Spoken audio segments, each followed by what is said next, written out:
हाय लोगोफोर नोंथांमोनखौ आरोबाव आंनि बे गुबुन मोनसे गोदान भिडिअ'आवहाय बरायहरनाय थाबावबाय स' नोंथांमोननिसिम आसा खालामो भिडिअ'खौ जागायनायनिफ्राय जोबजासिम नायलांगोन होननानै। एक्चुअली नोंथांमोनाथ' भिडिअ'नि टाइटेल एबा थाम्बनेइलाव नायनानै मोनथिखाबाय जानांगौ दिनै आं मा भिडिअ'नि सायावहाय आपडेटखौ लानानै फैदों। स' लोगोफोर जोंहा बेबायदिनो माखासे फैनो गोनां आबुं मिउजिक भिडिअ' आरो आबुं बर' सावथुननि सोमोन्दै मिथिबाय थानो थाखाय नोंथांमोनहा गिबियावनो आंनि गोदान चेनेलखौ साबस्क्राइब खालामना लाबानो जाबाय दे लोगोफोर, जाहाथे आंनि गोदान भिडिअ'नि नटिफिकेशनफोरखौ नोंथांमोना थाबैनो मोनहैयो दे लोगोफोर।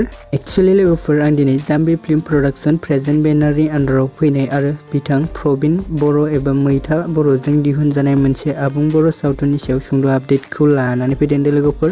एक्चुअली लोगोफोर बे आबुं बर' सावथुननि टाइटेलानो जाहैबाय अख्रांनि हाथरखि दे लोगोफोर।